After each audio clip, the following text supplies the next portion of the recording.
అమర్ జవాన్ నాగబాబుకు MP గంటి హరీష్ మాథూర్ ఘన నివాళి.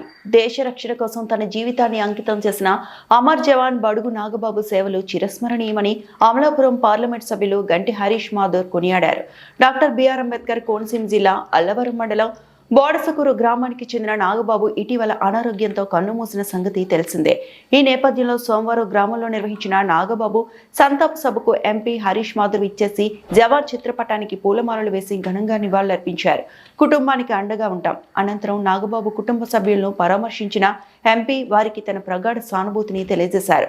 సుమారు 24 ఏళ్ల పాటు భారత సైన్యంలో వివిధ హోదాలో దేశానికి సేవలందించిన నాగబాబు మృతి చెందడం కోనసీమ ప్రాంతానికి తీరని లోటని ఆయన ఆవేదన వ్యక్తం చేశారు.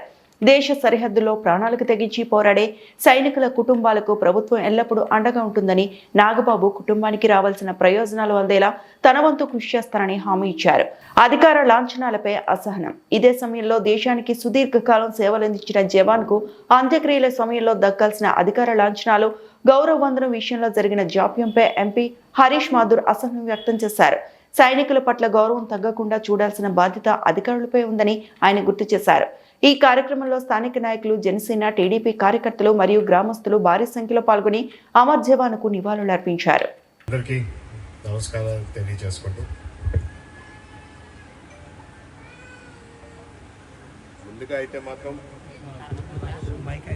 ముందుగా అయితే మాత్రం మీరందరూ ఇక్కడ విచ్చేసినందుకు చాలా ఆనందంగా ఉంది. కానీ అదే విధంగా కూడా ఇక్కడ ఒక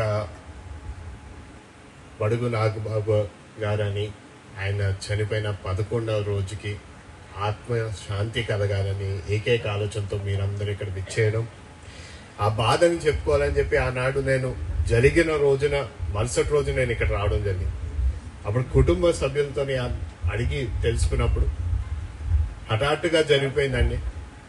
జరిగినప్పుడు కూడా మేము కూడా ఇంకా షాక్తో ఉండిపోయాం. ఎవరితో మాట్లాడాలో, ఏ విధంగా మాట్లాడాలో తెలియని పరిస్థితి.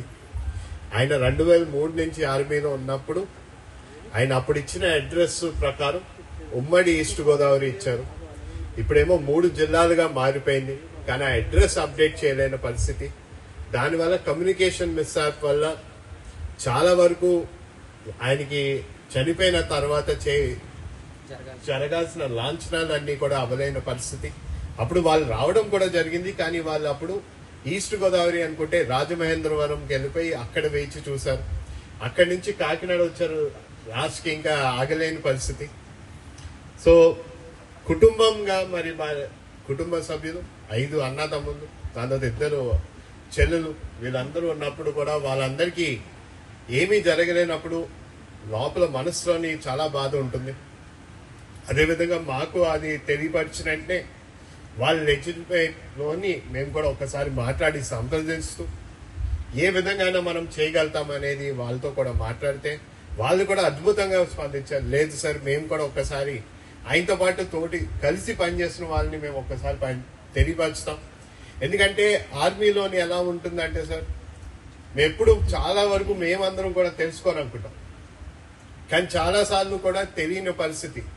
ఏ విధంగా మీరు మా బోర్డర్స్ ని మీరు కాపాడతారో, మేము ప్రతిరోజు మేము ప్రశాంతంగా మేము పడుకుంటున్నామంటే మీరందరూ ఏ విధంగా మా బార్డర్స్ దగ్గర మీరు కాపలా కాస్తున్నారనే విషయాలు ఎక్కువసార్లు మాకు తెలియని పరిస్థితి.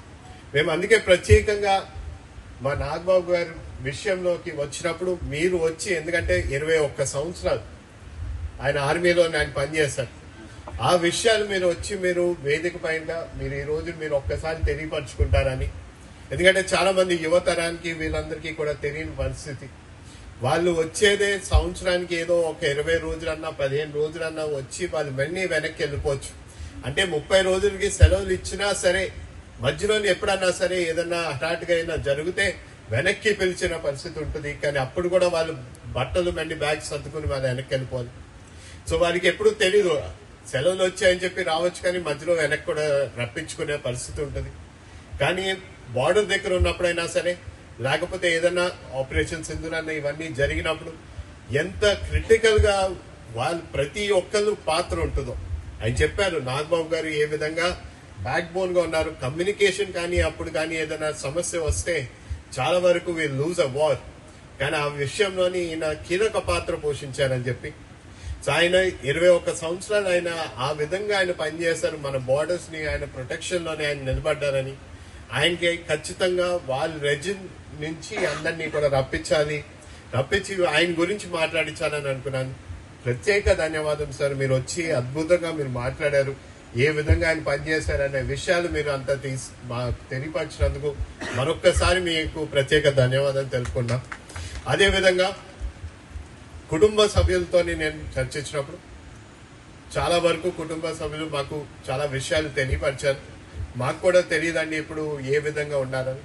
నేను వాళ్ళు కమాండింగ్ ఆఫీసర్ గారితో ఆయనతో కూడా మాట్లాడడం జరిగింది. ఆయనతో మాట్లాడినప్పుడు ఆయన కూడా ఇవన్నీ గమనించారు.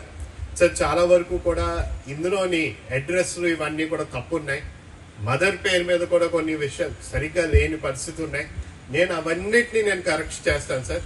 వాళ్ళకి దక్కాల్సిన అన్నిటినీ కూడా వాళ్ళకి ఇప్పించే బాధ్యత నేను తీసుకుంటానని కూడా ఆయన తెలియపరిచారు. ఆ విషయం మీ అందరి ముందు ఒక్కసారి తెలియపరచమన్నాను. నేను మీ అందరికీ తెలియపరుస్తున్నాను. అదేవిధంగా ఫ్యామిలీ కుటుంబాన్ని కూడా పోషించిన బాధ్యత కూడా ఆయన తీసుకున్నారు. ఆ విధంగా మేము ప్రభుత్వాన్ని పరంగా కూటమి ప్రభుత్వం ఏమి చేయగలుగుతారో ఖచ్చితంగా మీకు అవన్నిటినీ కూడా మేము అందజేస్తామని కూడా ఈ సభాముఖంగా మీ అందరికి తెలియపరచుకున్నాం.